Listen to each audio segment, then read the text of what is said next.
So To me, that's how do we take some of your expertise and steal it from you to use in our own practices, Joanne? oh well. Do you mean in terms of like concepts? I have more to share, or do Oh, you that's mean a in terms of no, trainings? no, no. Well, I mean, well, people want to go away from this show thinking, well, I've got something now which might help my patients get over their problem a little bit more quickly or more for a longer period. What would Yeah. you suggest? What should we be doing? Okay, so you can see I've got 5 circles there. And I'm going to start off, there's a physical circle, then there's emotion, we've got the brain, we've got the interpersonal dynamics, and then we have us.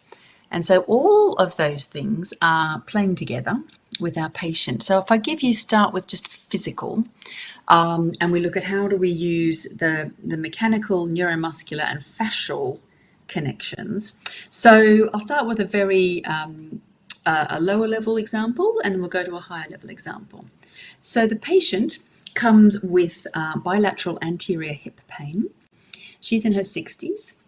This has been very problematic her whole life. She's very hypermobile. And she tells me that she's done all the glute exercises and she can't have them. I hear that a lot. And so I have a little look at her and I notice, and just stand up here for a minute. And in fact, I'm going to invite anyone who might be watching perhaps to do this with me. I notice that the rib cage is very downwardly rotated at the front. Now, if you do that, find your greater trochanter and then just allow yourself to collapse down in the front of the rib cage. So it's a rotation, and just notice what happens in the hip. So the hip goes forward. Yep, perfectly normal. And you might have one of 2 responses then. So one very normal response is that your glutes just basically go flaccid.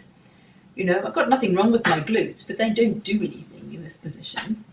Some of you will have actually had a reflexive clench with the glutes. That's problematic as well, because we actually need to have some mobility in the hips to absorb respiration. It's a whole other subject. But any way you look at it, we've got pressure through the front of the hip. She's like, yep, that hurts. This is where I am. So we play. It's just like, what can we put here? She's like, I don't know, maybe I think she put a sunflower in here. So what happens then?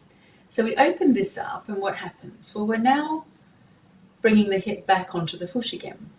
But she won't, if I say, what do you feel? She won't know. Just like, just notice where you are on your feet at the moment. And now just go back to where you were.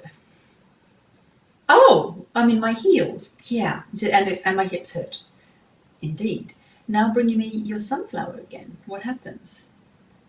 I'm more on my feet and, well, I feel something different. Sometimes people don't know what they feel, but they know it's different, or they've suddenly become aware of something.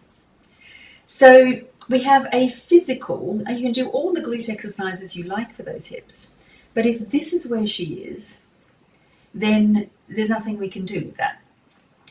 The next level is to take the physical circle and join it together with the emotion circle. Like, when do you find you're in this the most? Going to meetings at work. And how are you feeling? Well, I'm usually very anxious. Okay, so how would you like to feel? Well, I'd like to feel strong and confident, but I also want to feel kind. I'm like, okay, could you show me strong, confident, and kind? What would that look like? And she brought herself back up here again, the sunflower position. I'm like, and what have you noticed? Oh, that's the sunflower position. Exactly.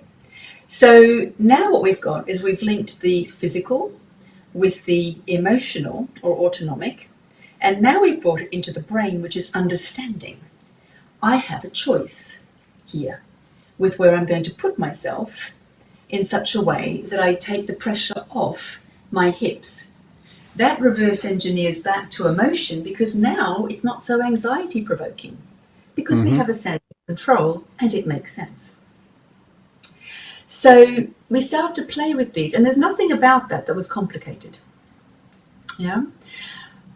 What I will point out is the dynamics, the interaction that we had is not a conventional interaction. The conventional is very patriarchal. You know, our job is to fix them. Our job is to know things and then to dispense that information. But what we do for GEMS, we tell a whole lot less and we ask a whole lot more. So all the way through this, I've just been asking questions. What do you notice about this? What do you notice about that? Aha. And what do you understand about that? She's actually having this unfolding process of understanding, which is far more powerful than me saying, oh, you have to get your pelvis back on your feet and you have to line this up here.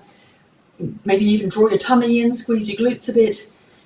That's very conventional. But if we actually do this, we're actually coming into a collaborative partnership with the patient. She's learning, and the next time she comes back, she's more than likely to tell me something else she's discovered.